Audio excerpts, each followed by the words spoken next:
샬롬, 반갑습니다. 요즘 아침과 낮, 저녁 기온차가 심한 것 같습니다. 이럴 때 여러분 감기 걸리지 않도록 조심하시기 바랍니다. 저도 아주 감기에 혼났습니다. 여러 가지 혼나가지고 아주 몸무게가 저도 한 4, 5kg 빠진 것 같습니다. 여러분 건강관리 잘 하셔서 하나님 일하는데 부족함이 없는 강건한 삶이 되시기를 바랍니다. 오늘은 시편 113편 1절로 9절의 말씀을 가지고 하나님을 찬양해야 하는 이유라는 그 주제로 묵상한 것을 나눠봅니다. 이 시편 113편은 이스라엘 백성들이 바벨론 포로 생활에서 해방되어 돌아온 것을 감사하려고 기록한 것입니다. 시편 113편에서 118편까지는 유월절, 오순절, 초막절의 세 절기와 성전 봉헌식과 여러분 그 신원에 대해 노래한 찬송시라고 할 수가 있습니다. 6월절을 가정에서 기념할 때에는 113편과 114편을 식사 전에 부르고 오늘날도 마찬가지입니다. 115편에서 118편까지는 식사 후에 부른다고 합니다.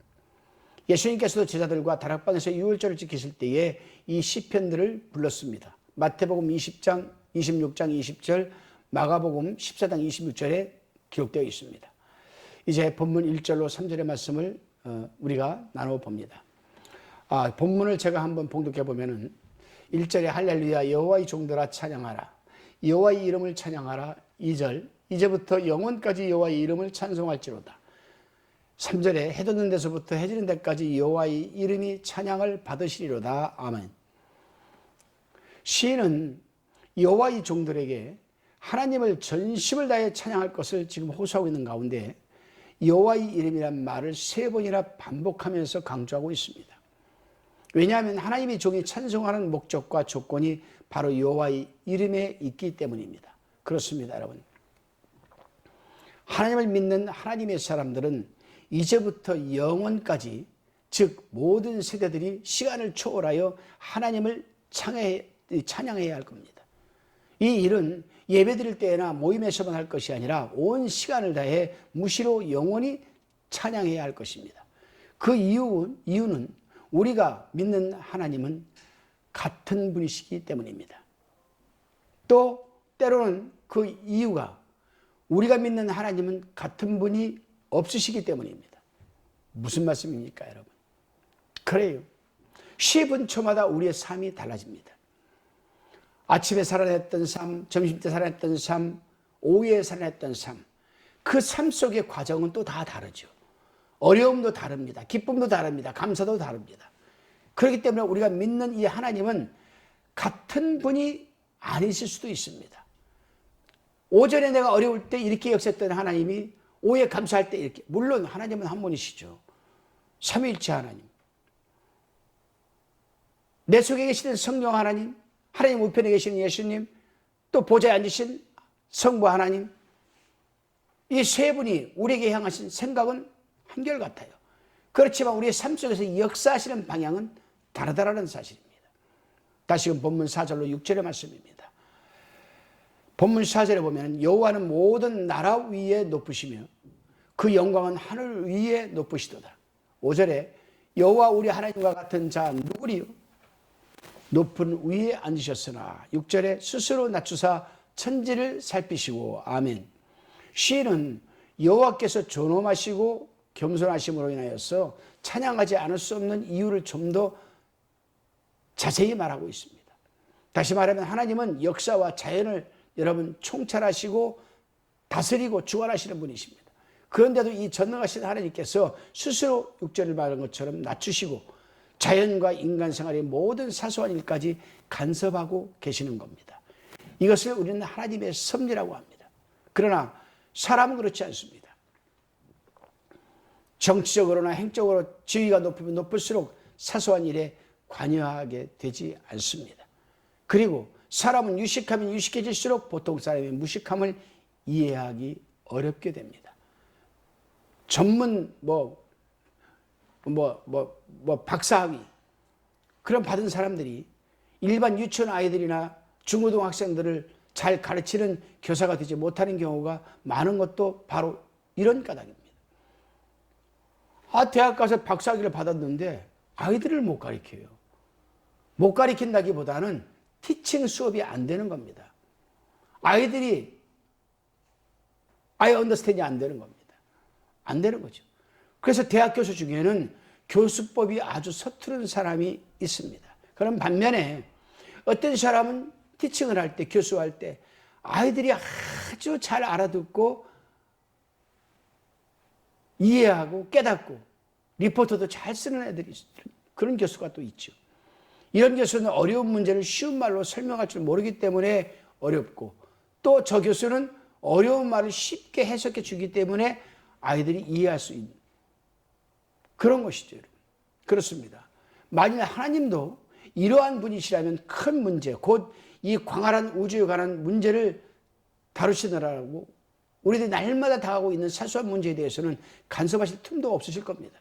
그러나 성경이 가르치는 바는 우리 하나님은 졸지도 주무시지도 않으시고 우리들이 앉고 일어섬을 살피고 계시고 우리들이 머리털까지 세고 계신다라고 마가복음 10장 29절 30절에서 기록하고 있습니다. 하나님이시기 때문에 영원토록 찬양하지 않을 수가 없다라는 겁니다. 바로 이런 분이시기 때문에. 여러분은 어떻게 생각하십니까? 하나님께서 여러분이 앉고 일어서 머리털까지 세심 받으심을 믿습니까? 믿어야만 됩니다. 그럴 때 우리 신앙이 성숙되고 신앙이 자라는 겁니다. 다시금 본문 7절로 9절의 말씀입니다. 시인은 하나님께서 얼마나 겸손하신지 그 신뢰를 지금 말하고 있습니다. 7절, 8절의 상반절에 한나의 노래가 기록되어 있는데 그 한나의 노래는 사무엘상 2장 8절에 기록되어 있죠. 이것을 인용한 겁니다. 더럽고 헐벗은 불쌍한 거지가 되는 대로 먹고 다리 밑이나 여러 추녀 밑 같은 곳에서 자는 모습을 말하고 있는 겁니다. 사람들은 구걸하는 이들을 보고 그대로 지나치거나 돈 한 푼 던져줄 뿐입니다.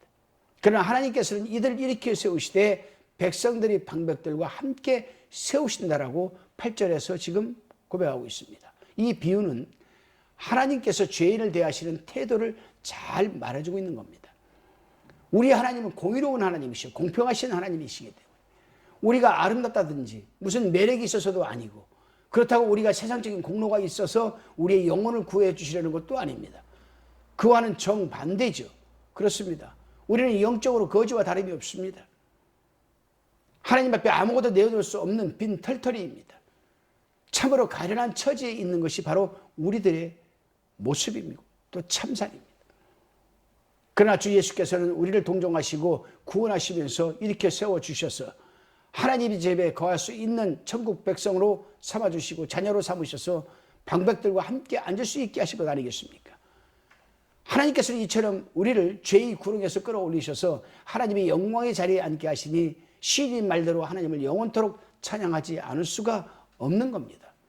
9절에서는 뜻하지 않던 복이 내리는 모습을 또 말하고 있습니다. 잉태하지 못하던 여자가 기다리던 자녀를 얻게 되어 온 집안에 기쁨을 가져오게 됩니다. 누구나 결혼 생활을 하게 되면 하나님께서 자녀를 허락하여 주시기를 바랍니다.